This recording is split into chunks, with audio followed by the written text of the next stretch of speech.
Oremos juntos.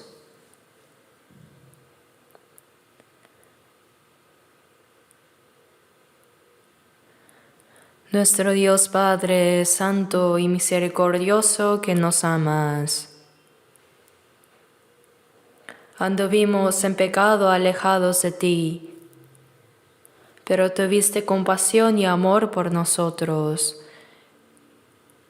que mandaste al Señor Jesús para recibir el juicio y la maldición que nosotros teníamos que recibir, y por la muerte y sangre preciosa que derramó en nuestro lugar, lavaste nuestros pecados eternamente. Ahora somos libres del juicio y maldición. Sin ningún mérito nuestro nos salvaste, nos hiciste hijos de Dios y nos diste la esperanza gloriosa de entrar en el reino de Dios. Te damos gracias, alabanza y gloria al Padre Dios por esa gracia tan grande y maravillosa. También gracias porque en esta hora nosotros, los redimidos por la sangre del Señor, estamos reunidos ante ti para alabar tu grande y maravilloso amor y gracia, para aprender tu palabra y para compartir la comunión juntos en el Señor. Creemos que ahora también estás entre nosotros. Por favor, Señor, mira a cada uno de nosotros y con tu mano misericordiosa sosténnos más, y por la gracia y la palabra del Señor y por el poder del Espíritu Santo, sosténnos, llénanos más. Y guíanos para que en el resto de nuestras vidas podamos vivir de manera digna, sin ninguna vergüenza, como hijos de Dios. Te pedimos también por nuestras iglesias que están en nuestro país y en todo el mundo, y a todos los hermanos que aún en medio de las dificultades están guardando la fe y están predicando el Evangelio. Pedimos al Espíritu Santo que los acompañe con su palabra y poder para que puedan cumplir la misión de la evangelización que nos has encomendado en estos últimos tiempos y para que se realice una obra más grande de la salvación de muchas almas, así como tú quieres, Dios. Señor, que siempre en el momento oportuno nos das la gracia y palabra que necesitamos y nos enseñas el camino a seguir, en esta hora también haznos entender bien la palabra y tu voluntad que quieres manifestarnos. Y te pido que permitas más paz, seguridad y libertad en nuestro país, para que en esta última generación no sea un tropiezo para servirte, para predicar el Evangelio y para nuestra misión mundial. Para esto, Señor, te rogamos anhelosamente que estés con nosotros y que nos protejas. Con nuestra fuerza y sabiduría no podemos hacer nada. Por eso, Señor, te pido que tú mismo nos acompañes para sostenernos con tu palabra y poder. Y anhelamos que así se cumpla la santa obra que tú deseas a través de nosotros. Confiamos en la guía del Espíritu Santo en esta hora. Hemos orado en el nombre de nuestro Señor Jesucristo. Amén. Gracias al grupo de coro. Un himno tan hermoso, ¿no? En nuestro glorioso y hermoso hogar celestial, viviremos eternamente con el Señor. Al escuchar esa alabanza me dan ganas de ir pronto ante el Señor.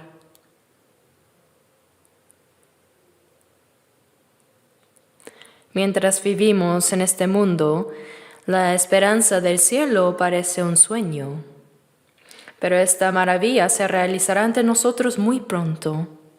Busquemos en la Biblia. Mateo capítulo 6. Mateo 6.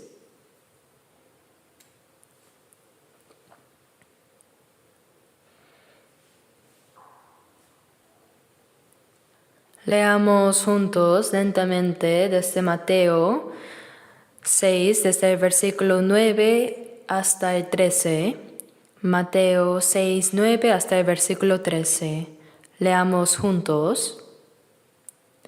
Vosotros pues oraréis así: Padre nuestro que estás en los cielos, santificado sea tu nombre. Venga tu reino, hágase tu voluntad, como en el cielo, así también en la tierra. El pan nuestro de cada día, dánoslo hoy, y perdónanos nuestras deudas, como también nosotros perdonamos a nuestros deudores. Y no nos metas en tentación, mas líbranos del mal, porque tuyo es el reino, y el poder, y la gloria, por todos los siglos. Amén. He regresado bien de la misión en Filipinas. Fue un tiempo muy precioso y lleno de gracia. Como saben, Filipinas es un país muy grande, con una población de más de 130 millones de habitantes. También tiene muchas islas. Me dijeron que hay miles de ellas y actualmente en la misión de nuestra iglesia tenemos 21 misioneros trabajando activamente allá y 69 evangelistas locales que están predicando muy esforzadamente. Así que tenemos 100 iglesias y 54 centros misioneros en Filipinas. Solo había escuchado noticias de lo activamente que se estaba realizando la predicación allá, pero ahora lo he visto y experimentado personalmente. Esta vez nuestros 21 misioneros y 69 evangelistas locales se reunieron en el centro de retiro para tener durante varios días un seminario, un retiro para evangelistas. Y al final, cuando se reunieron todos los líderes de las dos regiones, se congregaron alrededor de 1,300 personas. Fue un tiempo muy bendecido y emocionante. En Filipinas hay muchas personas que llevan la vida cristiana en medio de varias dificultades y condiciones precarias. Sin embargo, en medio de esas dificultades y mucha pobreza, vi cómo reciben la salvación y viven fervientemente la vida cristiana. Ellos viven únicamente con la pasión de predicar el Evangelio. En comparación, Corea es un lugar mucho más cómodo y libre para vivir. Por supuesto, sí, las zonas pacíficas y libres de Filipinas también viven bien. Pero como saben, hay varias dificultades. No obstante, los salvos renacidos superan todas esas complicaciones y sin dejarse afectar por ellas, se dedican fervientemente a la comunión y a predicar el Evangelio.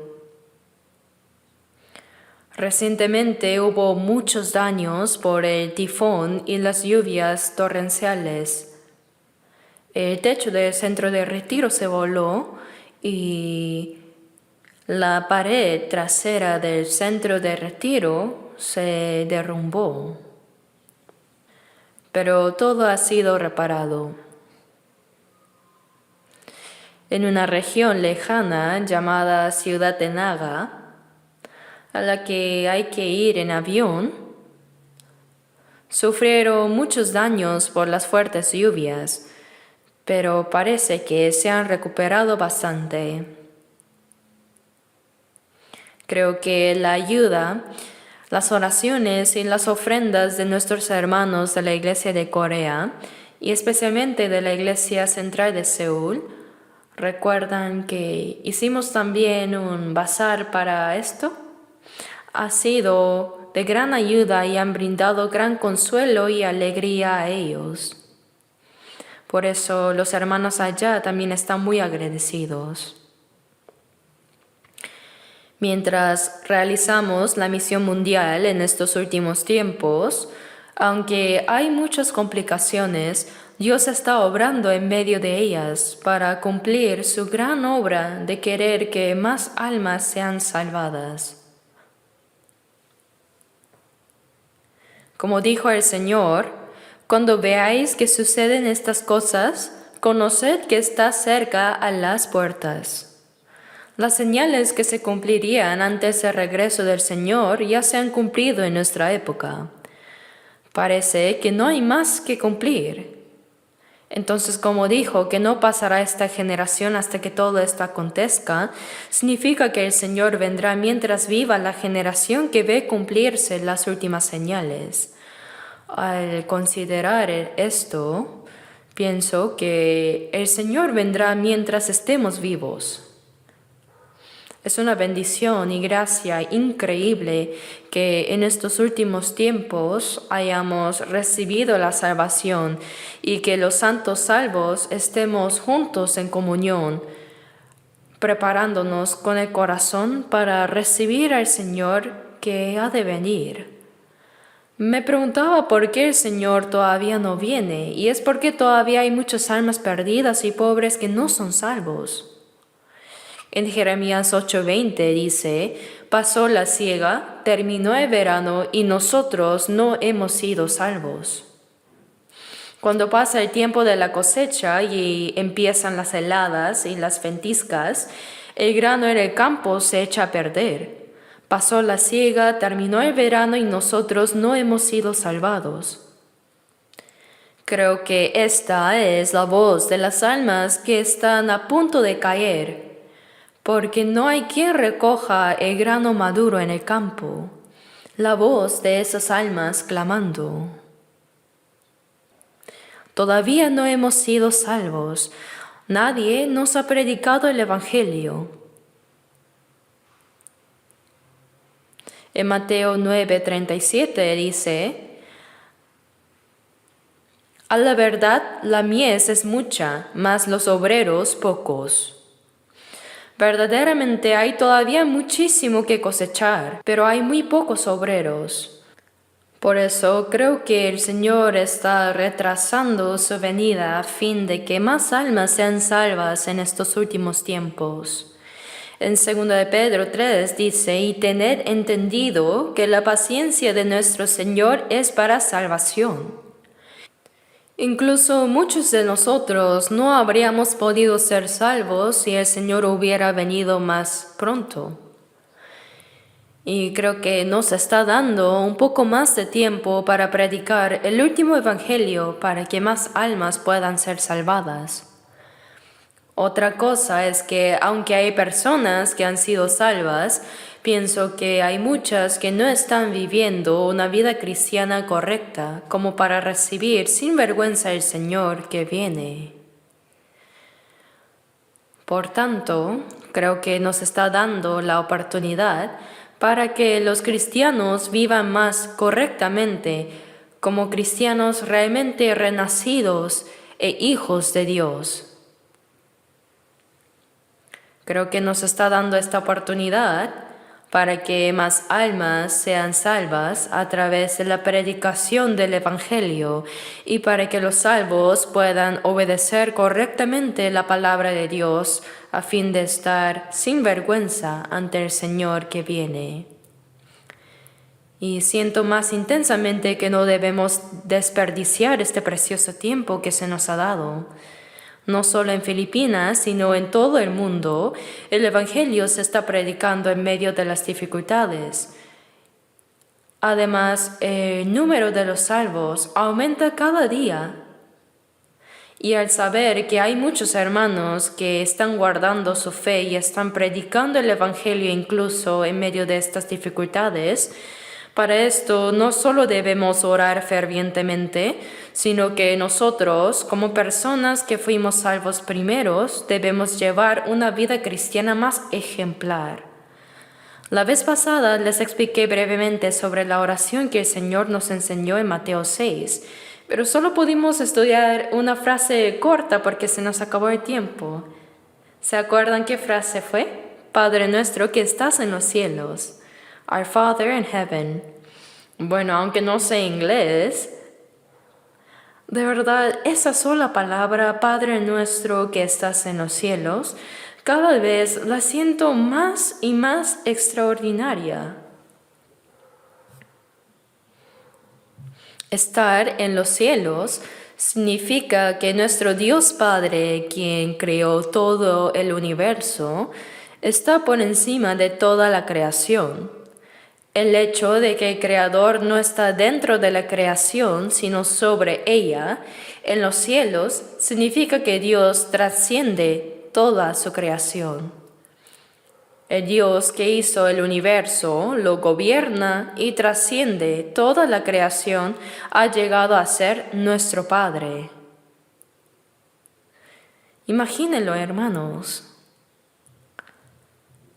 No es una historia inventada, sino un hecho real. Tenemos el asombroso privilegio de poder llamar Padre a ese Dios. Y además, Padre nuestro. No solo es mi Padre, sino nuestro Padre. Así que meditando estas palabras, pudimos sentir de verdad que esa sola frase conlleva un contenido tan espiritual y glorioso.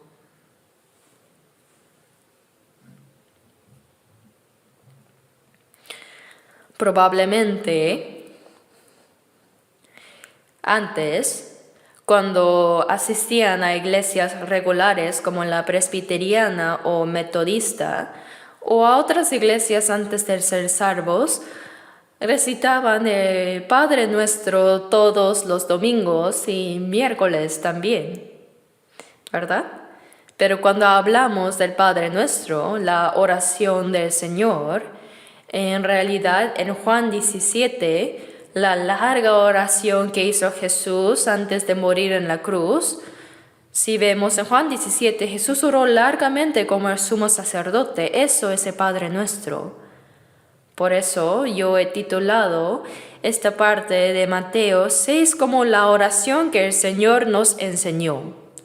Vosotros pues oraréis así. Estas son las palabras que el Señor dijo cuando los discípulos le pidieron que les enseñara a orar.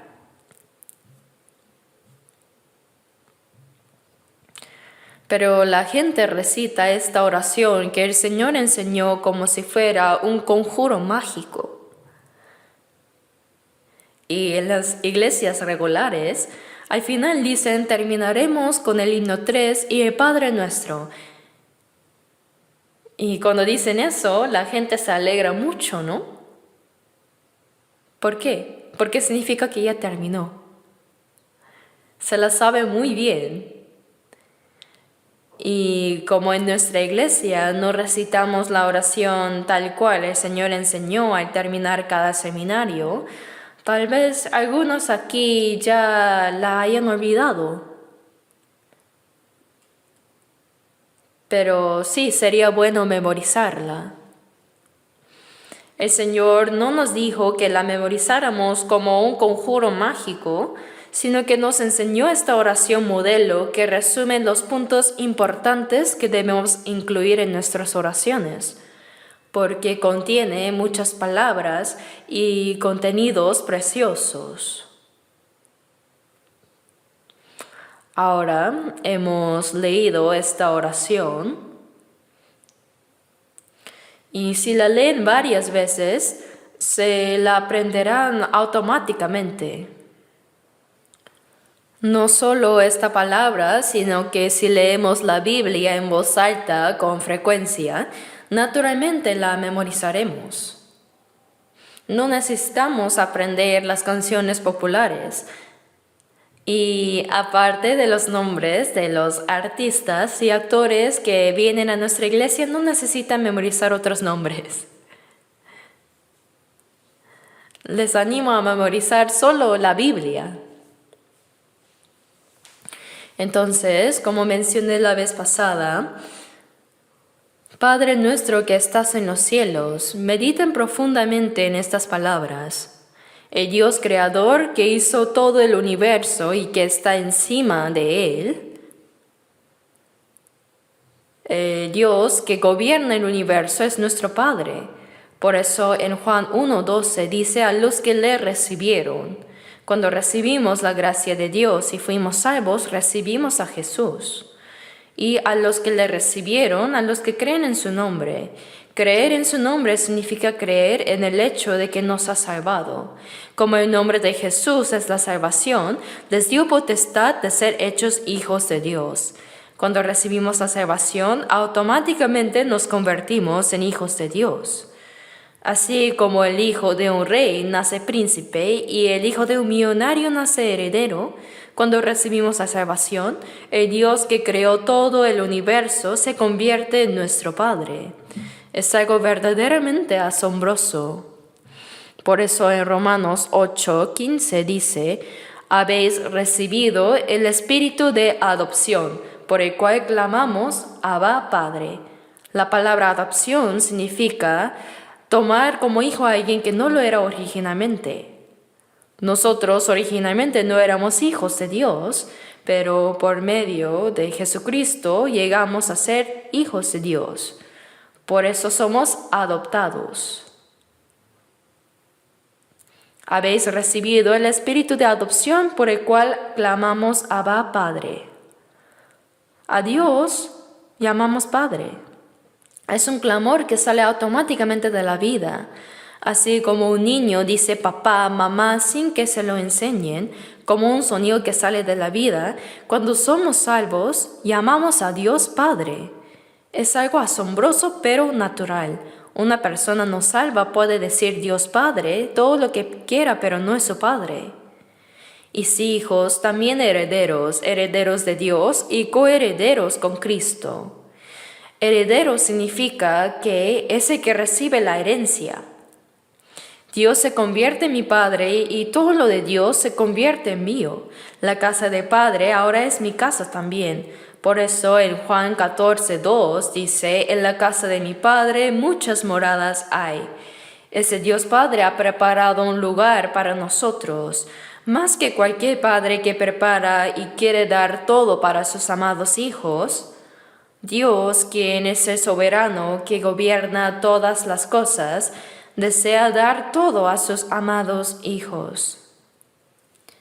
Y maravillosamente nosotros llegamos a ser sus herederos que podrán recibir todo eso. Coherederos con Cristo.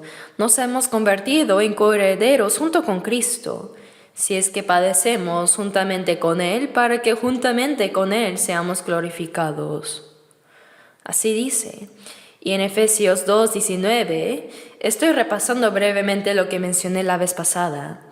En Efesios 2:19 dice que, así que ya no sois extranjeros ni advenedizos, sino conciudadanos de los santos y miembros de la familia de Dios. Significa que somos la familia de Dios. Así que nos hemos convertido en la familia de Dios, miembros de una comunidad espiritual que tiene a Dios como Padre. ¿No es asombroso? No debemos olvidar cuán asombrosa es nuestra posición. Por eso llegamos a ser hermanos que tienen a Dios como Padre. Dios es nuestro Padre. Y ahora somos hermanos que tienen un mismo Padre. Imagínenlo. De verdad, cuán extraordinario es esto. Y dice que Jesús se convirtió en el primogénito entre muchos hermanos. Antes de morir, Jesús era el unigénito, el Hijo único.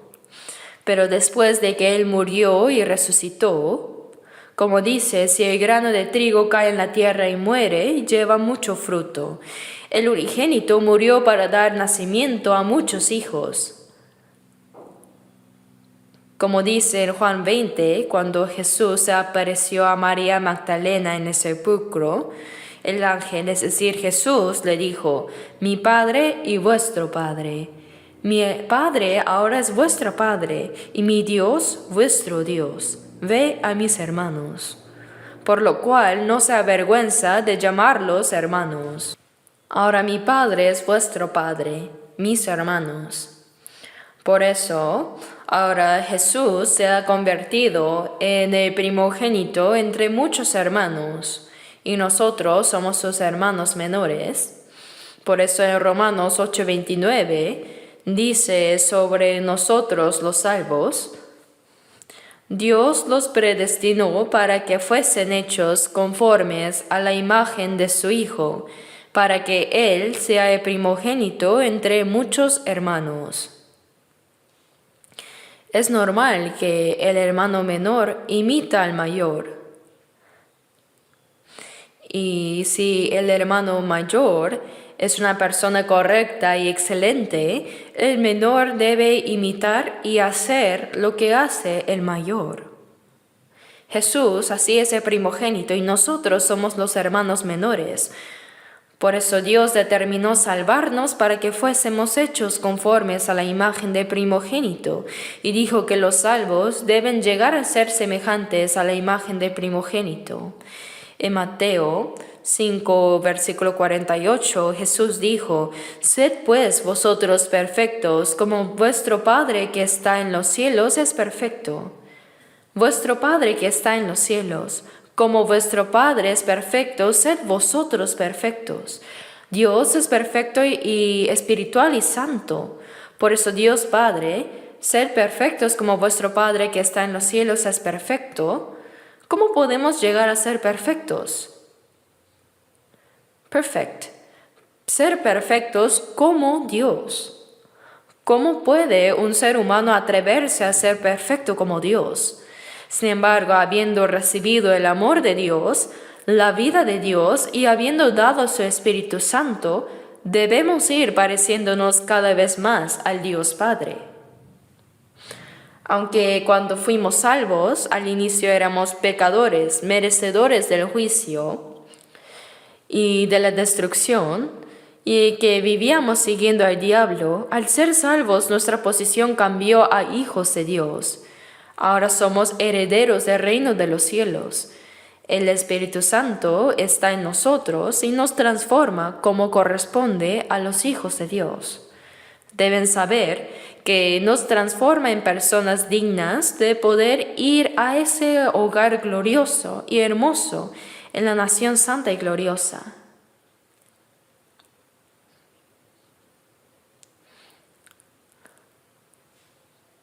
Por eso, sed perfectos como vuestro Padre que está en los cielos es perfecto. Vamos volviéndonos perfectos poco a poco. Jesús dijo: El que me ha visto a mí, ha visto al Padre. Aunque no podemos ver directamente a Dios, Jesús es Dios invisible manifestado en cuerpo humano. Así que Jesús dijo: El que me ha visto a mí ha visto al Padre.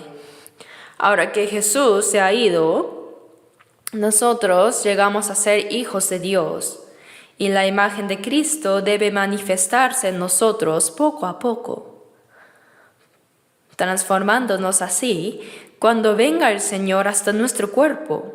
Como dice Filipenses 3:21, cuando el Señor venga, transformará el cuerpo de la humillación nuestra para que sea semejante al cuerpo de la gloria suya.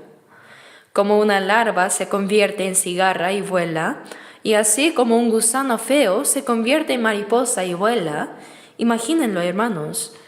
Al ver esas cosas, creemos que muy pronto también este cuerpo bajo y humilde será transformado en un cuerpo glorioso y espiritual que ya no morirá. Nos transformará en personas dignas de entrar en la gloria de Dios. Para eso debemos ir transformándonos gradualmente. Si vemos en 1 de Juan 3:1 dice: Mirad cuál amor nos ha dado el Padre para que seamos llamados hijos de Dios. Aún no se ha manifestado lo que hemos de ser, dice.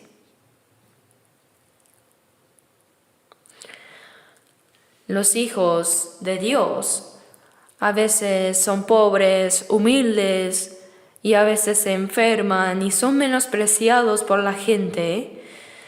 Todavía no se ha manifestado externamente lo que los hijos de Dios han de ser. Pero sabemos que cuando Él se manifieste, seremos semejantes a Él. Cuando el Señor venga, seremos transformados como Él. Debemos ser transformados como Él para poder verlo, ¿me dejo entender? Porque le veremos tal como Él es. Cuando veamos al Señor glorioso, seremos como Él. Y todo aquel que tiene esta esperanza en Él, nosotros tenemos esta esperanza gloriosa. Dice, se purifica a sí mismo como Él es puro. Los que tienen esta esperanza, se purifica a sí mismo así como Él es puro. Purificarse significa separarse de lo inmundo. Nacimos como pecadores y vivimos en pecado, llenos de pecado, ¿no? Pero después de ser salvos, nos vamos transformando poco a poco para ser más puros y santos. Ciertamente debe ser así. Se purifica a sí mismo así como Él es puro, así dijo.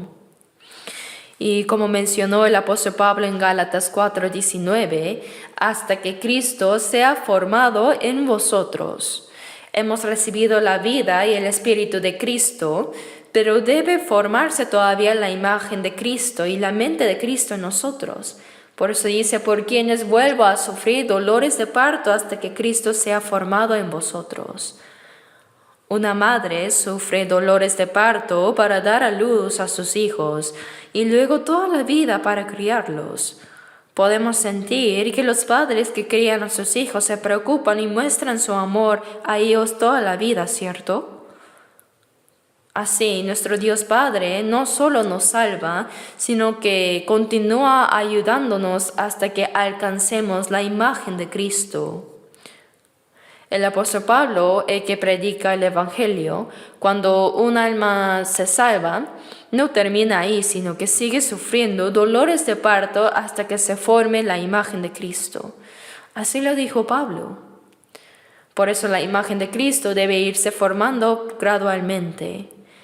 Y en 2 de Pedro 1:4 dice, habiendo huido de la corrupción que hay en el mundo, huyendo de esta maldad y corrupción para que llegaseis a ser participantes de la naturaleza divina. Participar de la naturaleza de Dios. ¿No es asombroso que la naturaleza de Dios se forme en nosotros? La naturaleza de Dios, así debe ser. No es algo que podamos lograr por nuestra fuerza, sino que el Espíritu Santo es quien lo hace. Por la gracia de Dios, su palabra y el poder del Espíritu Santo nos va transformando poco a poco para que cuando venga el Señor seamos transformados en un cuerpo glorioso y hermoso como el Señor y podamos entrar en la gloria de Dios. Saben que los ángeles no pueden ser hijos de Dios, ¿verdad? Tampoco pueden ser la novia de Cristo. Por eso en Hebreos 1:14 dice, ¿no son todos espíritus ministradores? Es decir, siervos, como espíritus ministradores de Dios, enviados para servicio a favor de los que serán herederos de la salvación. Su labor es servir a los santos salvos. Deben saber que cada persona salva tiene un ángel guardián. Por eso los ángeles se maravillan y probablemente envidian el hecho de que hayamos sido salvos. Ellos sirven a los herederos de la salvación. Pero ahora, si miramos Hebreos 12, los versículos 6 al 10, Dios al que ama, disciplina y azota a todo el que recibe por hijo. Los hijos de otros, aunque hagan mal, no nos importa, ¿verdad? No hacemos nada, pero cuando nuestros propios hijos hacen algo malo, los reprendemos estrictamente. Y si aún así no nos escuchan, les damos la vara. Cuando yo era pequeño tenía 5 hermanas mayores. Después de tener 5 hijas sin poder tener un hijo varón, nací yo. Por eso me contaron que mi madre y mis hermanas siempre me llevaban en sus espaldas hasta el punto que mis pies no tocaban el suelo. Soy un hijo precioso, ¿verdad? Después de tener 5 hijos, finalmente un hijo varón. Pero no recuerdo haber recibido golpes, azotes de mi padre. pero de mi madre recibí muchos, porque mi madre me amaba más. Por eso siempre colgaba la vara en un lugar alto. Si la ponía en un lugar bajo, yo la habría tomado y la habría roto, ¿no? Entonces la colgaba ahí en un lugar alto y cuando hacía algo mal, ella miraba la vara y luego me miraba a mí. Tú sabes que te espera. Pero ella no me castigaba siempre de inmediato, sino que iba acumulando mis faltas y cuando finalmente tomaba la vara, encima tenía muy buena memoria. Dice, tú en tal día hiciste tal cosa, ¿no? Así, no podía moverme, porque me amaba. Por eso en Proverbios dice que detiene castigo, a su hijo aborrece.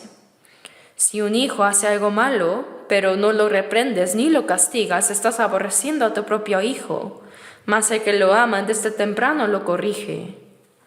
Debemos saber que Dios nos disciplina porque nos ama y nos disciplina de muchas maneras.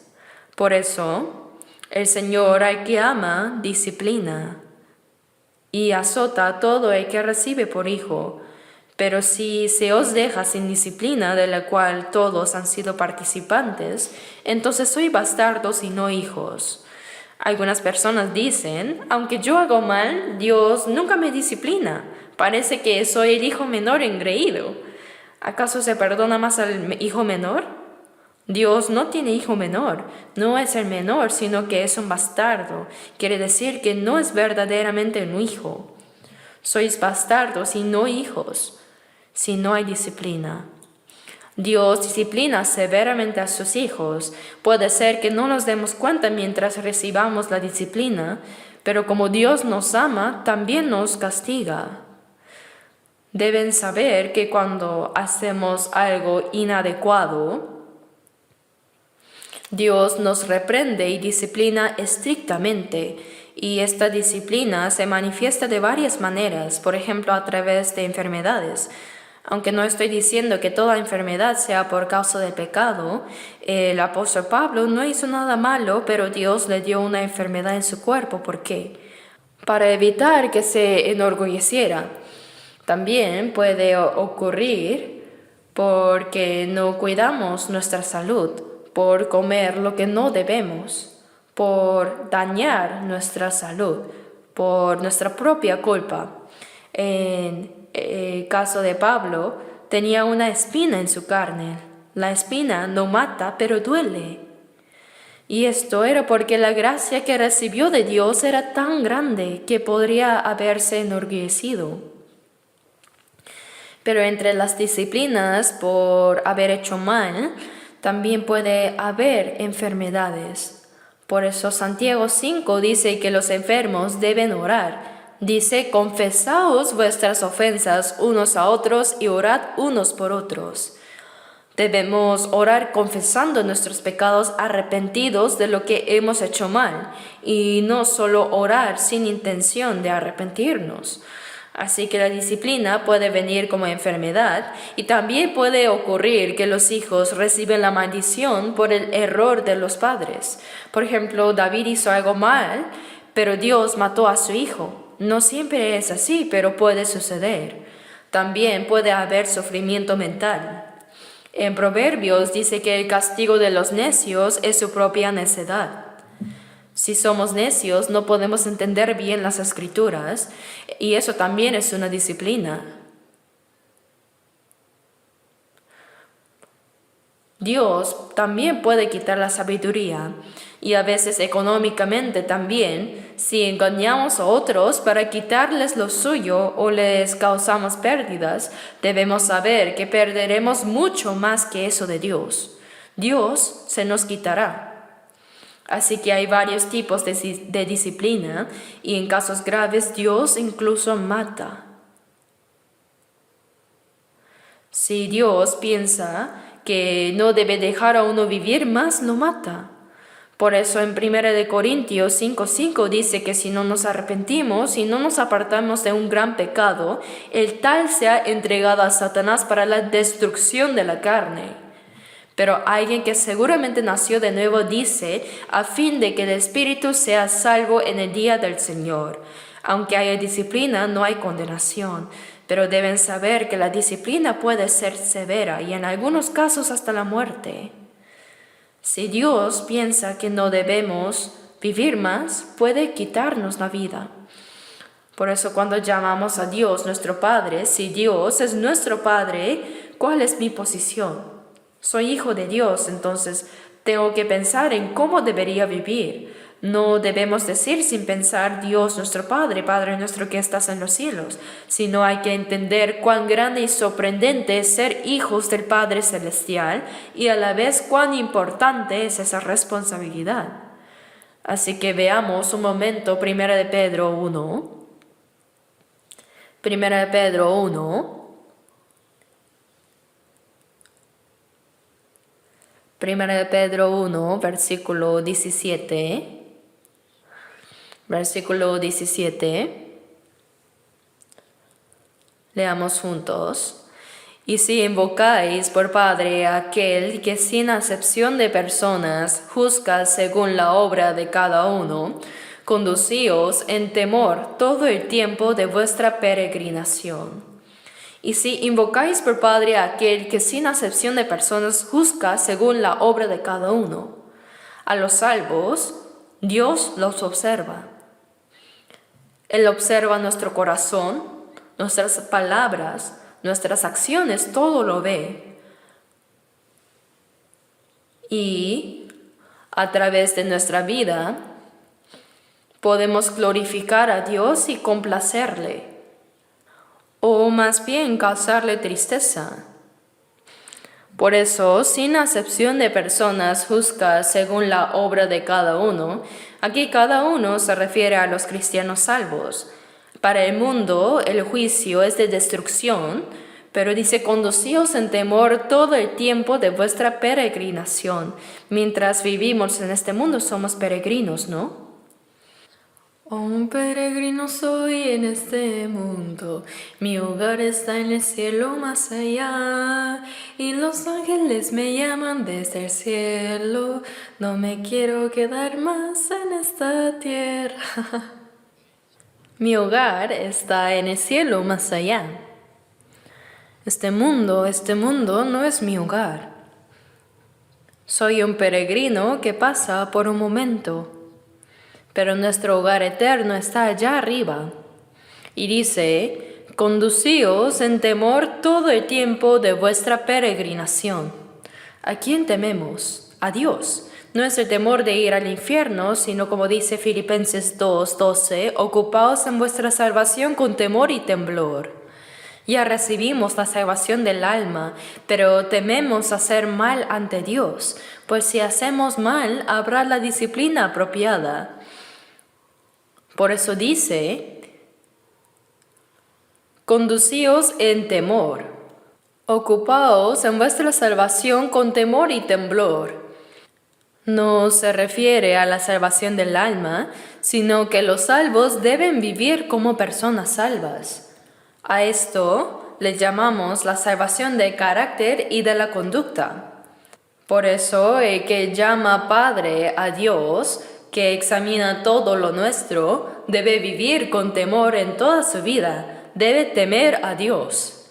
Aunque Dios es Dios de amor, como disciplina estrictamente cuando hacemos mal, debemos saber temerle. Leamos un momento, 2 Corintios 7. 2 Corintios 7.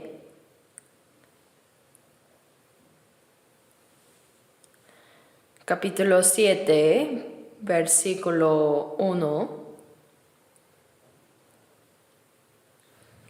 7:1. Así que, amados, puesto que tenemos tales promesas, limpiémonos de toda contaminación de carne y de espíritu, perfeccionando la santidad en el temor de Dios. Amados, se refiere a los salvos. Así que teniendo tales promesas, estas promesas salen en capítulo 6, 18, y seré para vosotros por padre y vosotros me seréis hijos e hijas. Es decir, vivir como corresponde a un hijo que tiene a Dios como padre. Habiendo nosotros recibido estas promesas, realmente debemos saber temer a Dios. La gente de este mundo puede pecar y tratar de huirse diciendo, atrápame si puedes. Quizás pueden hacer eso, pero no hay manera de escapar de Dios. Dios observa todo de nosotros. Por eso dice, perfeccionando la santidad en el temor de Dios. Nos volvemos cada vez más santos como Dios. Las palabras limpio y santo tienen el mismo significado. Por eso dice, limpiémonos de toda contaminación de carne y de espíritu, perfeccionando la santidad. La carne también debe ser separada de la inmundicia. Nuestras palabras, nuestros pensamientos y acciones deben ser limpiadas cada día, santificadas. Limpiémonos de toda contaminación de carne y de espíritu. Si aprendemos mal la Biblia o aceptamos cosas incorrectas, nuestro espíritu se contamina en términos de fe. Por eso, dice, limpiémonos de toda contaminación de carne y de espíritu. Cada día debemos limpiarnos.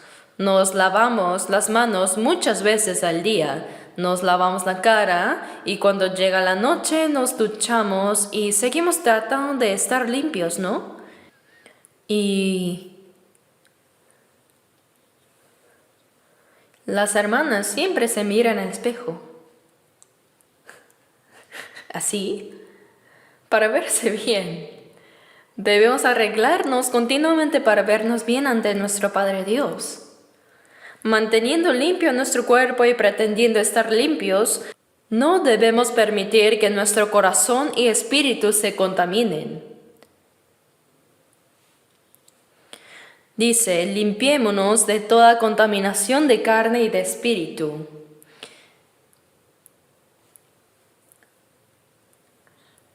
Busquemos Mateo 12, versículo 50.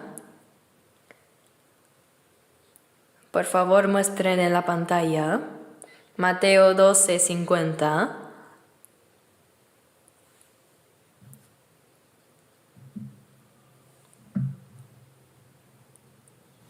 Capítulo 12, versículo 50.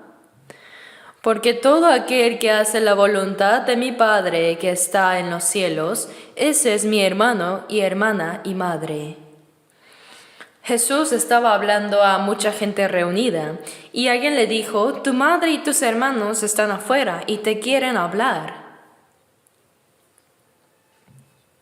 Jesús al oír esto dijo, ¿quién es mi madre y quiénes son mis hermanos?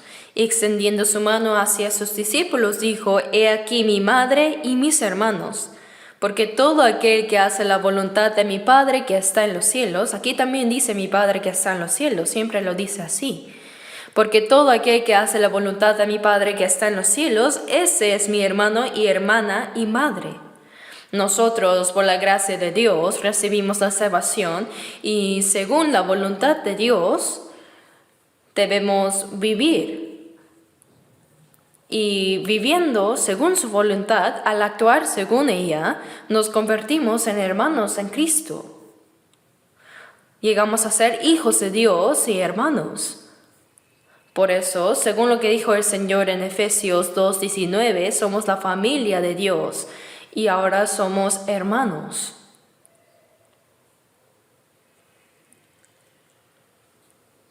La familia sanguínea termina en unas décadas, ¿verdad? Solo unas décadas.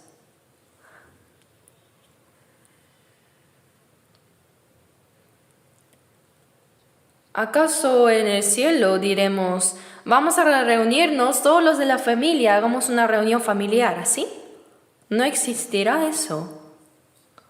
Probablemente los lazos terrenales no existirán más en el cielo, aunque sea un poco triste pensarlo, ¿no?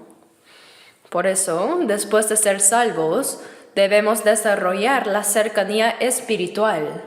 Si obedecemos juntos espiritualmente, servimos juntos al Señor y vivimos juntos según la voluntad del Señor, seremos más cercanos en el cielo también. Los lazos terrenales desaparecerán completamente en el cielo. ¿Tendría sentido pensar en lazos terrenales y entristecerse porque algunos familiares no llegaron al cielo? Todo eso ya no habrá.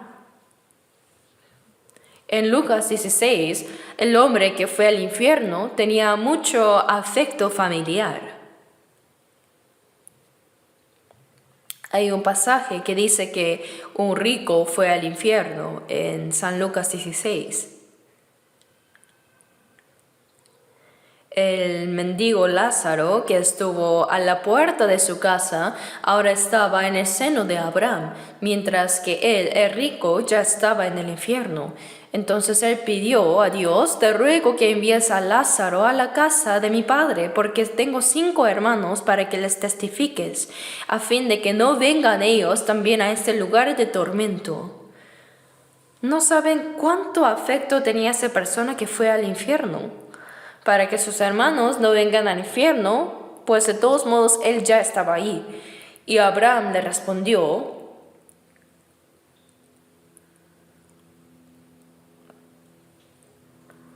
acuérdate que tú recibiste tus bienes.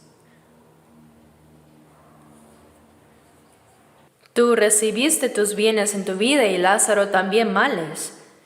Y no es necesario enviar a Lázaro, porque a Moisés y a los profetas tienen, óiganlos.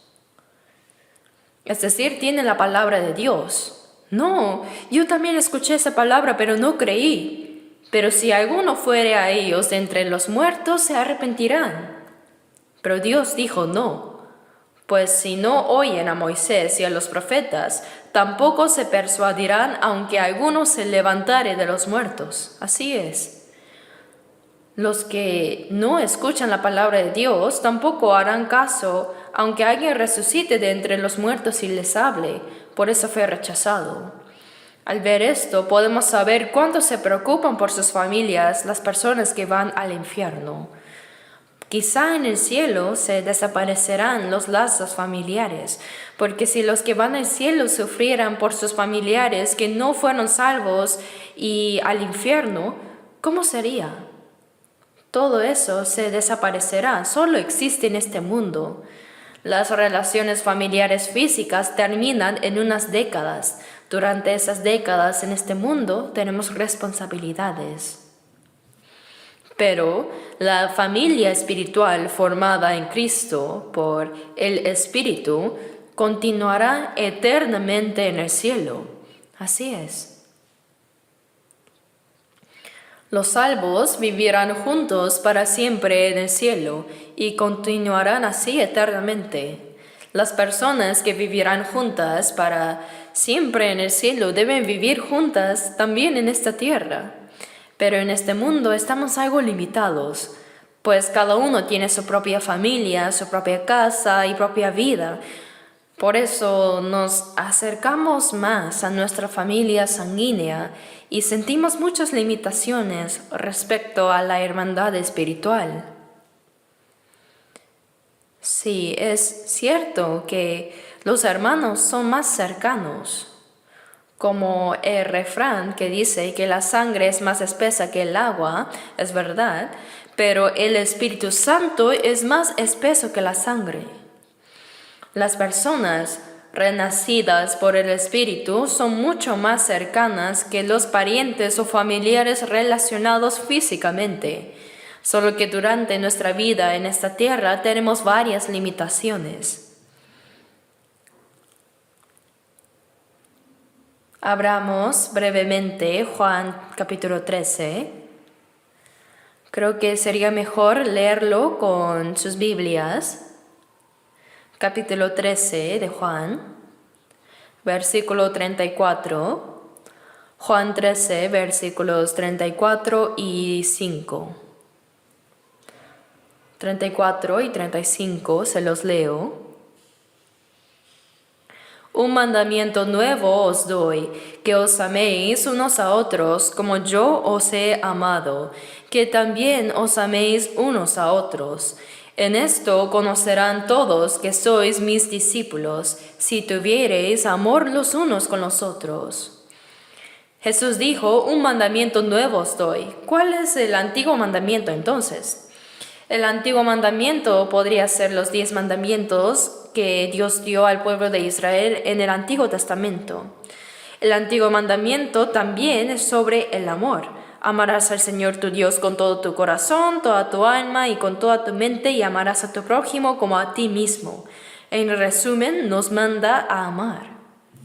Entonces, ¿en qué se diferencia el Nuevo Testamento del Antiguo? Yo ya lo he hecho, ya les he amado. Con el amor que te he dado, hazlo tú también. Eso significa. Por ejemplo, si a una persona sin fuerza, a un niño le pones un saco de arroz en la espalda y le dices que lo lleve hasta la cima de una colina, sería imposible. Si eso fuera el caso del mandamiento de la época del Antiguo Testamento, ahora en la época del Nuevo Testamento, el Señor nos da la fuerza para cargar ese peso y subir con él. Entonces simplemente subimos. El Nuevo Testamento, un nuevo mandamiento os doy, que os améis unos a otros, como yo os he amado. Eso es lo importante, como yo os he amado, también os améis unos a otros. Recibimos la salvación porque comprendimos el amor del Señor. Por eso, por medio del Espíritu Santo, el amor de Dios fue derramado en nuestros corazones. Cuando fuimos salvos y comprendimos la gracia y el amor de Dios, el Espíritu derramó el amor de Dios en nuestros corazones. Por eso en Romanos 5:5 dice, porque el amor de Dios ha sido derramado en nuestros corazones. Con el amor con que el Señor nos amó, amamos a nuestros hermanos. Las personas salvas tienen la capacidad de amar como yo os he amado, así como el Señor dio su vida por mí, que también os améis unos a otros. Este es el nuevo mandamiento. Hermanos, este es un nuevo mandamiento que los salvos deben cumplir sin falta. Amaos unos a otros como el Señor os ha amado. Donde hay amor hay vida, y donde hay vida hay amor, pero donde no hay amor solo hay muerte. Por eso, donde está la vida de Dios, ahí está el amor también. Dentro de una persona salvada está el amor del Señor. En esto conocerán todos que sois mis discípulos, si tuviereis amor los unos con los otros. Si nosotros amamos los unos a los otros, toda la gente nos verá y dirá, oh, realmente ellos son discípulos de Cristo. La prueba de que somos discípulos de Cristo es amar unos a otros. La gente del mundo no puede amar así, pues nunca han recibido ese amor. El instinto natural de la gente del mundo es ser egoísta e individualista, incluso queriendo quitarle cosas a otros para poder vivir mejor. Sin embargo, la persona salva ya ha recibido ese amor de Dios, el amor de Cristo que nos amó y murió por nosotros. Todos conocemos bien el pasaje de San Juan 3:16, ¿verdad? Porque de tal manera amó Dios al mundo, que ha dado a su Hijo unigénito, para que todo aquel que en él cree no se pierda, mas tenga vida eterna. Y 1 de Juan 4:16 también es fácil de memorizar. Dice, hemos conocido y creído el amor que Dios tiene para con nosotros. Y 1 de Juan 3:16 dice, en esto hemos conocido el amor, en que Él puso su vida por nosotros. También nosotros debemos poner nuestras vidas por los hermanos. El Señor dio su vida por nosotros, entonces ¿cuánto debemos amar a nuestros hermanos? Dice, también nosotros debemos poner nuestras vidas por los hermanos. Es extraordinario, ¿verdad? ¿Cuánto amamos a los hermanos? Significa que podríamos dar hasta nuestra vida por ellos. Nadie tiene mayor amor que este, que uno ponga su vida por sus amigos. Vosotros sois mis amigos y hacéis lo que yo os mando. El Señor dio su vida por los pecadores como nosotros para hacernos sus amigos. Aquellos que comprendieron ese amor también pueden dar sus vidas por los hermanos, así como el Señor nos amó.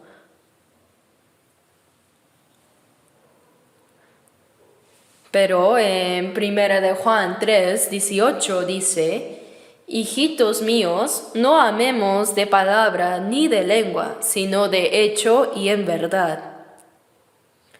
Y el versículo 17 dice: que tiene bienes de este mundo y ve a su hermano tener necesidad y cierra contra él su corazón. ¿Qué es lo que cierra? Su propio corazón. Cuando los hermanos están en necesidad, sentimos adentro: oh, está pasando por momentos difíciles y yo sí tengo recursos, entonces debo ayudarle. Pero la carne cierra ese corazón, el espíritu de mezquindad. Y no solo bloquea eso, sino que nuestro espíritu tiene el deseo de vivir según la voluntad de Dios, pero la carne lo detesta. Por eso dice: os ruego que os abstengáis de los deseos carnales que batallan contra el alma. En 1 de Pedro 2:11 dice: los deseos carnales que batallan contra el alma. Si cerramos nuestro corazón que puede amar, ¿cómo mora el amor de Dios en él? El amor, cuanto más amamos, más abundante se hace dentro de nosotros. Cuando sacamos agua del pozo, brota agua limpia continuamente, pero si no la sacamos se estancará. El amor es dar más, dar aún más, es darlo todo. Pero si ve a su hermano tener necesidad y cierra contra él su corazón, el amor de Dios se apaga. Hijitos míos, no amemos de palabra ni de lengua, sino de hecho y en verdad. ¿Quién no puede amar de palabra y de lengua? De hecho y en verdad, dice. El amor que no se manifiesta en acciones no es el amor verdadero. Por eso este amor es el nuevo mandamiento que el Señor nos dio. En esto conocerán todos que sois mis discípulos. ¿Cuál es la evidencia de que somos discípulos de Cristo? La gente del mundo nos observa así. Mira, esas personas realmente se aman entre sí, realmente se sacrifican por los hermanos. Viendo eso, realmente son discípulos de Cristo. Esta es la evidencia de ser sus discípulos. Ahora veamos otro pasaje, 1 de Juan 3. 1 de Juan 3, versículo 14. Veamos 1 de Juan 3, 14.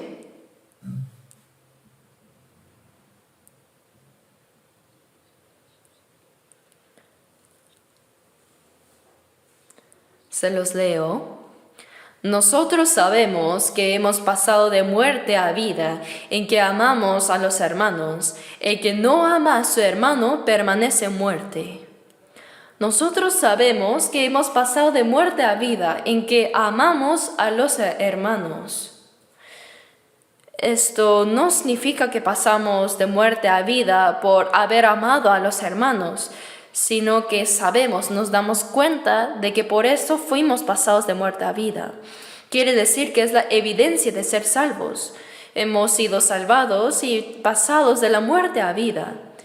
En Juan 5:24 dice: el que oye mi palabra y crea el que me envió tiene vida eterna y no vendrá a condenación, mas ha pasado de muerte a vida. ¿Cuál es la evidencia de que esto pasó? Amar a los hermanos. Si decimos que somos salvos, pero sin poder amar a nuestros hermanos, más bien los odiamos, ¿qué sucede? En el versículo 15 dice: todo aquel que aborrece a su hermano es homicida.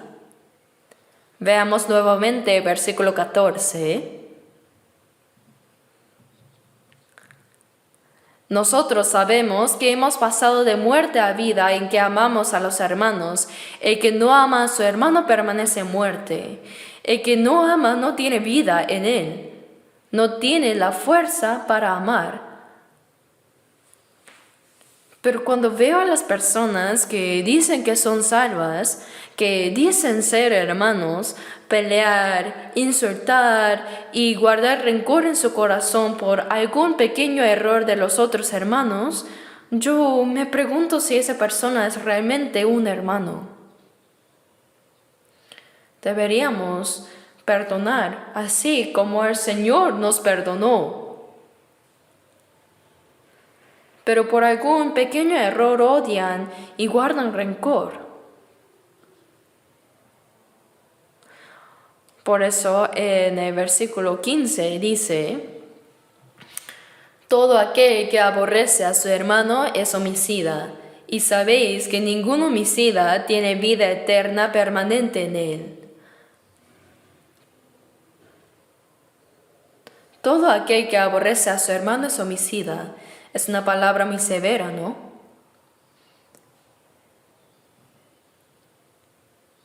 El que odia, sabéis que ningún homicida tiene vida eterna permanente en él. Este amor es la vida. Donde hay vida hay amor, y donde hay amor hay vida. Entonces, donde no hay amor, solo hay muerte. ¿Cuál es la evidencia de que somos salvos? El amor. Veamos brevemente también 1 de Pedro 1. Busquemos en nuestras Biblias. 1 de Pedro, antes de 1 de Juan está 1 de Pedro, capítulo 1, versículo 22. Leamos juntos.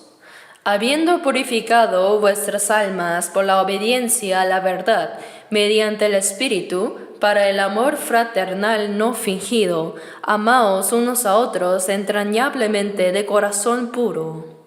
Habiendo purificado vuestras almas por la obediencia a la verdad, entender la verdad es entender la gracia de Dios, y conoceréis la verdad, y la verdad os hará libres.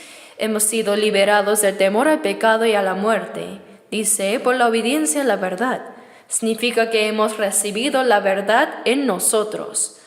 Por fe, habiendo purificado vuestras almas por la obediencia a la verdad. Cuando entendemos y creemos en la gracia de Dios, nuestra alma fue purificada.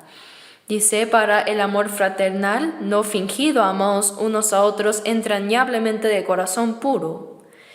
Nuestra alma ha sido limpiada, ¿cierto? Cuando fuimos salvos, nuestra alma fue purificada. Para el amor fraternal no fingido, significa que aquellos cuya alma ha sido purificada aman a sus hermanos sin fingimiento. Existe también el amor fingido, ¿y cómo es? Es cuando uno calcula qué beneficios obtendría si se acercara a un hermano. Es un amor egoísta. Es un amor mezclado con la falsedad, ¿verdad? El amor verdadero es dar sin esperar ni querer nada a cambio. Es dar y dar más, dar aún más, darlo todo, según la necesidad. Por eso dice, para el amor fraternal no fingido, amaos unos a otros entrañablemente de corazón puro, muy fervientemente. No dice amaos unos a otros fríamente como un helado, sino entrañablemente. El amor es caliente. Este amor es algo muy importante y es la evidencia de nuestra salvación. Por eso dice entrañablemente de corazón puro. Es la evidencia de que somos salvos. Hermanos, si realmente somos salvos y hemos llegado a ser hijos de Dios y viviremos juntos en el cielo eterno, también debemos vivir juntos en esta tierra. Si no nos amamos y ayudamos mutuamente, ¿quién nos amará? La gente del mundo nos odia y nos envidia, pero los salvos debemos amarnos unos a otros.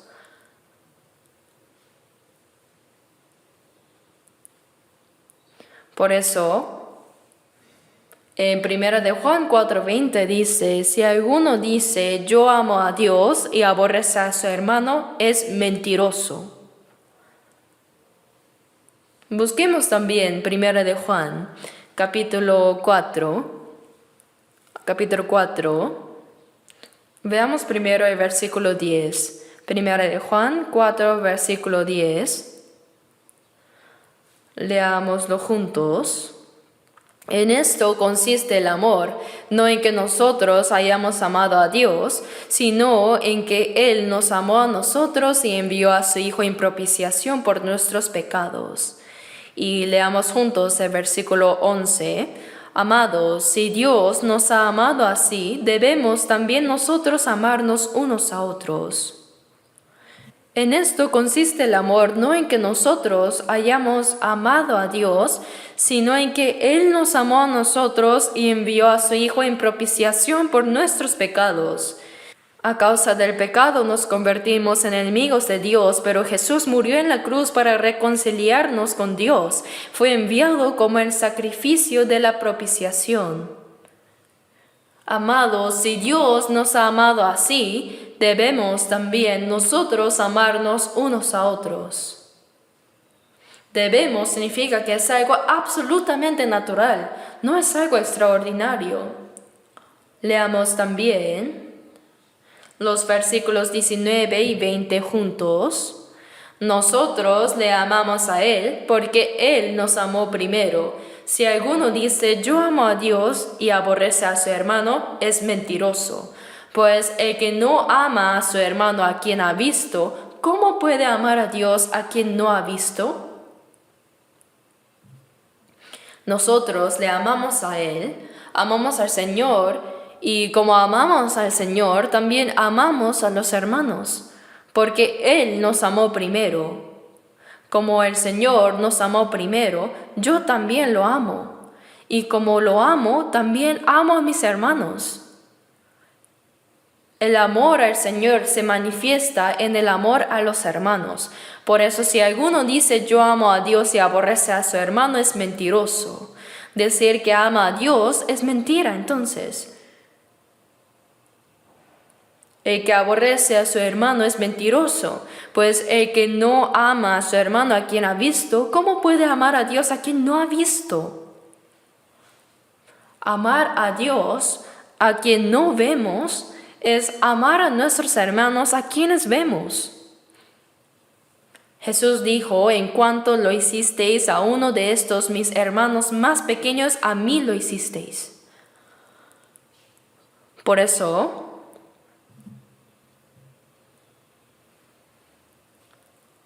el Señor plantó el amor de Dios en nosotros, el amor, ¿verdad? Cuanto más obedecemos en la palabra, más abundante se hace el amor de Dios. Cuanto más amamos, más se abunda también el amor dentro de nosotros. La llama del amor arde en mi corazón, al Espíritu aquí demos de gloria.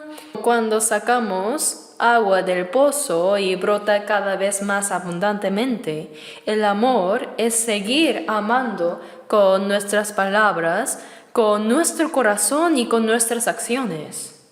El amor es manifestar esa gracia, esa vida que el Señor nos ha dado. Por eso dice, hijitos míos, no amemos de palabra ni de lengua, sino de hecho y en verdad. Y en esto conocemos que somos de la verdad y aseguraremos nuestros corazones delante de Él. Esa es la evidencia de que pertenecemos a la verdad. El amor es una evidencia de que somos realmente salvos. El que no ama a su hermano permanece en muerte. No odien a los hermanos. ¿Sí? Cuán grande gracia y cuán gran perdón recibimos de Dios. El Señor murió en la cruz por nosotros, los pecadores que merecían ir al infierno, y con su preciosa sangre perdonó nuestros pecados, y no podemos perdonar aún las pequeñas faltas de otros. Así como el Señor nos perdonó y nos amó, debemos amar a nuestros hermanos, primero a los hermanos. Con los no creyentes no es verdadero amor fraternal, sino compasión, ¿verdad? Como van al infierno, procurar su salvación es diferente del amor entre los hermanos. El amor entre los hermanos es mutuo, es amar unos a otros. El amor se abunda más cuanto más lo practicamos, dando y recibiendo. Pero con los creyentes es un amor unilateral, un amor de compasión, ¿verdad? Dios tiene compasión de los no salvos y es paciente con ellos. Así, nosotros también debemos tener un amor compasivo hacia los que no son salvos todavía. Por eso en Efesios 2:4 dice: pero Dios, que es rico en misericordia, por su gran amor con que nos amó, aun estando nosotros muertos en pecado, nos dio vida juntamente con Cristo.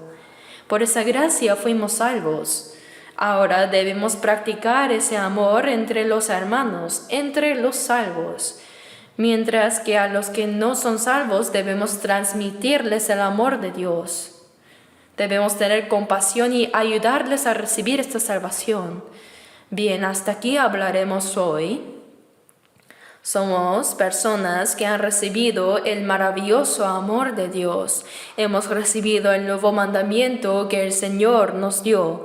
Como el Señor dijo que la evidencia de ser discípulos de Cristo es amarnos unos a otros como Él nos amó, debemos llevar el fruto del amor de Dios. Por eso en Gálatas 5:22 dice: el fruto del Espíritu es... ¿Cuál es el primero? El fruto del Espíritu es amor. El primer resultado de que el Espíritu está en nosotros es el amor. Por ende, dentro de los salvos hay la vida de Dios y amor. Y como el amor es sacrificarse por otros, debemos manifestar ese amor. Oremos juntos.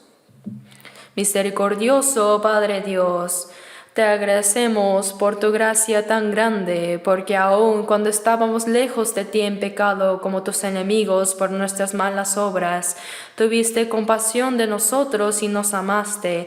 Enviaste a Jesús para morir en nuestro lugar y con su sangre preciosa perdonaste nuestros pecados eternamente y nos salvaste sin ningún mérito nuestro. Te pedimos que en nuestra vida restante podamos manifestar ese amor tan grande tuyo, Dios. Y queremos amarnos los unos a los otros como tú nos has amado. Queremos amar a nuestros hermanos sin fingimiento, para dar testimonio de que tenemos la santa vida de Dios y que a través del amor mutuo entre los hermanos muchos reconozcan que somos discípulos de Cristo tal como dijiste. Anhelamos manifestar en nuestra vida cotidiana que somos discípulos de Cristo. Guíanos en el resto de nuestra vida con tu palabra, sabiduría, amor y el poder del Espíritu Santo. Oramos en el nombre de nuestro Señor Jesucristo. Amén.